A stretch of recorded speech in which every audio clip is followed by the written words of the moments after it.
guys, welcome to our channel. இன்னைக்கு நம்ம என்ன பார்க்க போறோம்னாக்கா கீ ரைஸ் தான் பார்க்க போறோம். சோ இது வந்துட்டு நான் வீட்டுக்கு சமையலுக்கு ரெடி பண்ணேன்.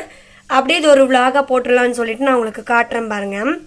பெரிய வெங்காயம் வந்துட்டு 7 வெங்காயம் எடுத்துர்க்கேன் மீடியம் சைஸ்ல. புதினா வந்துட்டு ஒரு கைப்பிடி அளவுக்கு எடுத்துர்க்கேன். பச்சை மிளகாய் ஒரு 6 பச்சை மிளகாய் எடுத்துர்க்கேன்.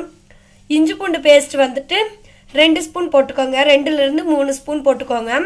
ஸோ இதுக்குள்ளே நான் பட்டை கிராம்பு சோம்பு இஞ்சி பூண்டு இதை எல்லாத்தையுமே சேர்த்து நான் அரைச்சி எடுத்துருக்கேன்.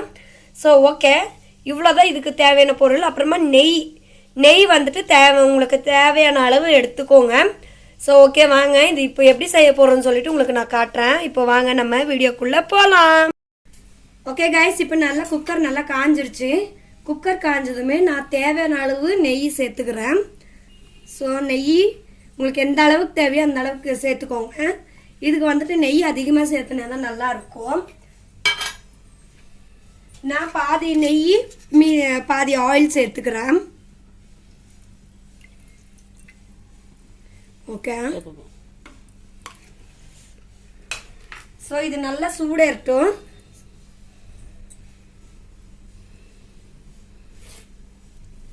ஓகே, நல்லா காஞ்சுது.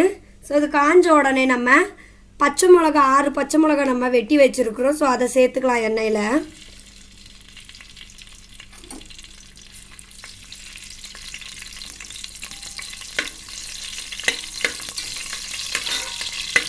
இது வெடிக்க ஆரம்பிச்சதுமே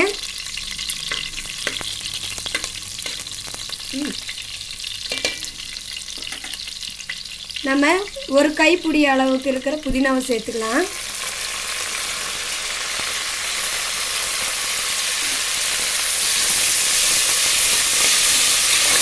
நல்லா கிண்டி விட்டுருங்க.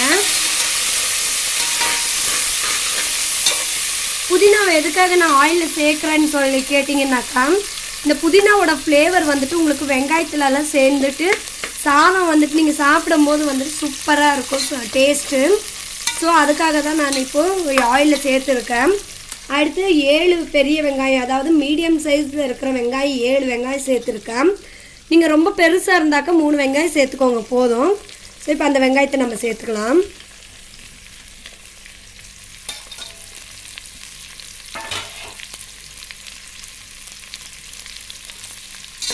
இப்போ நல்லா கிண்டி விட்டுருங்க.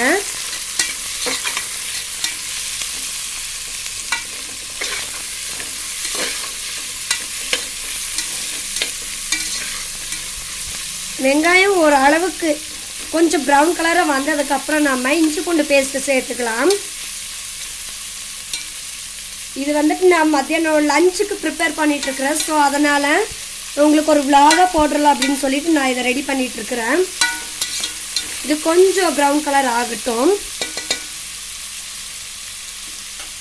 இதுக்கு சைடிஷ் வந்துட்டு நீங்கள் வந்துட்டு சிக்கன் கிரேவி, எண்ணெய் கத்திரிக்காய் குழம்பு, அப்புறம் மட்டன் கிரேவி, அப்புறம் முட்டை தொக்கு, இந்த மாதிரி நிறைய வெஜ்ஜுலேயே உருளைக்கிழங்கு தொக்கு இந்த மாதிரியெல்லாம் நீங்கள் செஞ்சுக்கலாம்.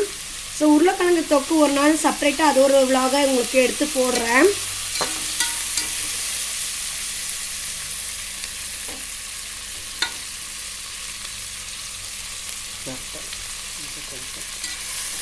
உருளைக்கிழங்கு பெரட்டல் ஓகே, இதுக்கு நல்லா இருக்கும், டேஸ்ட்டாக இருக்கும்.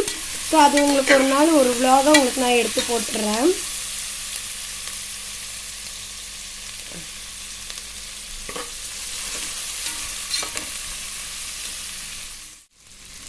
ஓகே கைஸ், இப்போ இந்த அளவுக்கு வதங்கிருச்சு. ஸோ இந்த ஸ்டேஜில் நம்ம இஞ்சி பூண்டு பேஸ்ட்டு சேர்த்துக்கலாம். இதில் வந்துட்டு இஞ்சி பூண்டு பட்டை கிராம்பு சோம்பு இது எல்லாத்தையும் நான் சேர்த்துருக்கேன். ஸோ இதை வந்துட்டு நான் ஒரு 3 ஸ்பூன் எடுத்துக்கிறேன். இங்கே பாருங்கள். ஸோ இதை போட்டுக்கோங்க.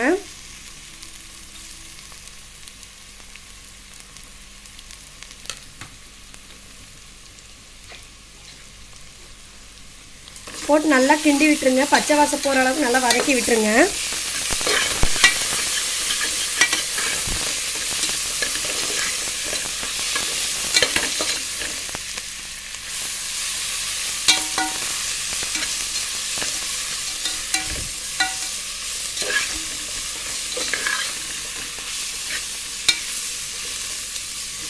இது அப்படியே கொஞ்சம் வதங்கட்டும். வதங்கினதுக்கப்புறம் உங்களுக்கு தண்ணி சேர்க்கும் போது நான் காட்டுறேன். அதுக்கு முன்னாடி நான் இதுக்கு என்ன அரிசி எடுத்திருக்கேன்னு சொல்லி பார்த்தீங்கன்னாக்கா பாஸ்மதி ரைஸ் தான் 2.5 டம்ளர் எடுத்துருக்கிறேன். ஸோ பாஸ்மதி ரைஸ்னால உங்களுக்கே தெரியும் தண்ணி எந்த அளவுக்கு ஊற்றணும்னு சொல்லிட்டு. ஸோ தெரியாதவங்களுக்கு சொல்கிறேன், 1 டம்ளருக்கு 1.25 அளவுக்கு டம்ளர் தண்ணி ஊற்றணும்.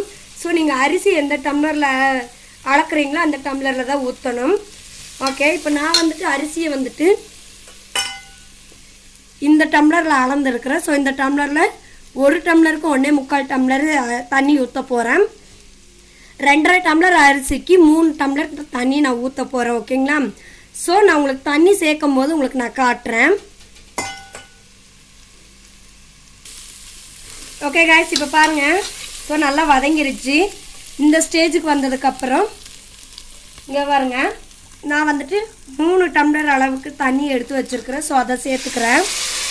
நீங்கள் தண்ணியை சேர்த்துட்டு உப்பு பார்த்துக்கோங்க. உப்பு போட்டு உப்பு செக் பண்ணிக்கோங்க. ஸோ இங்கே பாருங்கள், நான் இந்த அளவுக்கு உப்பு போட்டுக்க போகிறேன். கம்மி போடுமா? தண்ணி கொதிச்சதுக்கப்புறம் நீங்கள் உப்பு பார்த்துட்டு மறுபடியும் நீங்கள் அரிசி சேர்த்தும் போது உப்பு பார்த்துக்கோங்க.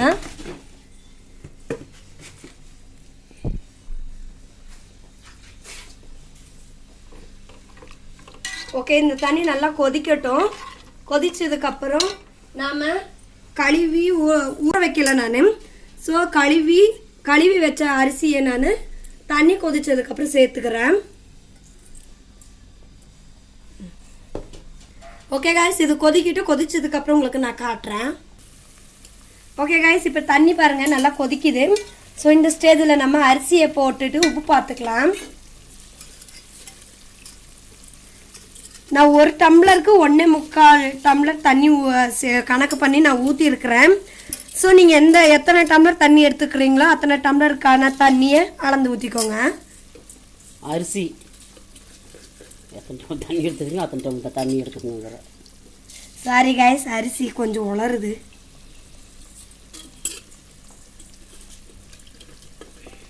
இது வந்துட்டு பாஸ்மதி ரைஸ்லேயே பண்ணணுன்றது இல்லை. நீங்கள் வீட்டில் சாப்பாடு செய்கிற அரிசியில் கூட செய்யலாம். சீரக சம்பா எல்லா ரைஸ்லையும் நீங்கள் இதை செய்யலாம். ஸோ இது வீட்டில் இருந்தங்காட்டி நான் இந்த அரிசியை போடுறேன்.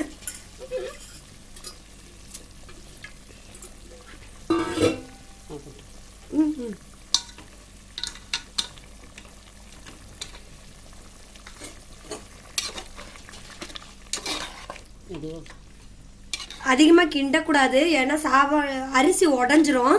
ஸோ லேசாக கிண்டி விட்டுட்டு நீங்கள் மூடி விட்டுருங்க. உப்பு பார்த்துட்டு மூடி வச்சுருங்க. இது ஒரு 3 விசில் வரட்டும். 3 விசில் வந்ததுக்கப்புறம் நான் உங்களுக்கு ஓப்பன் பண்ணி காட்டுறேன். ஓகே காய்ஸ், இப்போ நம்ம விசில் போயாச்சு. இப்போ ஓப்பன் பண்ணி பார்க்கலாம் எப்படி இருக்குன்னு சொல்லிட்டு.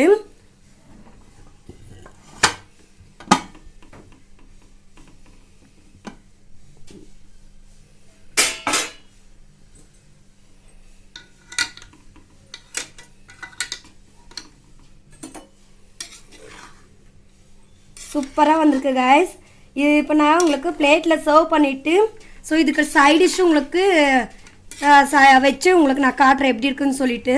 ஸோ இங்கே பாருங்கள், அரிசி பாருங்கள் எவ்வளோ நீளமாக இருக்குது. ஸோ இவ்வளோதான் இந்த ரைஸு. இதே மாதிரி உங்களுக்கு நான் பிளேட்டில் சர்வ் பண்ணிவிட்டு தொக்கோடு சேர்த்து உருளைக்கிழங்கு தொக்கோடு சேர்த்து உங்களுக்கு நான் காட்டுறேன். ஓகே காய்ஸ், இப்போ ரெடி ஆயாச்சு நம்ம கீ ரைஸும். ஸோ உருளைக்கிழங்கு பெரட்டலும் ரெடி ஆயாச்சு. ஸோ உருளைக்கிழங்கு பெரட்டல் வந்துட்டு உங்களுக்கு செப்பரேட்டாக ஒரு நாள் நான் வீடியோவாக போடுறேன். ஓகே காய்ஸ், இந்த வீடியோ உங்களுக்கு பிடிச்சிருந்தா லைக் பண்ணுங்கள், ஷேர் பண்ணுங்கள், கமெண்ட் பண்ணுங்கள். மறக்காமல் சப்ஸ்கிரைப் பண்ணிவிடுங்க. பெல் பட்டனை கிளிக் பண்ணி ஆலில் போட்டு வச்சுக்கோங்க. அப்போ தான் நான் போடுற வீடியோஸ் எல்லாம் உங்களுக்கு நோட்டிஃபிகேஷனாக வரும். ஓகே காய்ஸ், இன்னொரு வீடியோவில் நம்ம சந்திப்போம். Okay bye.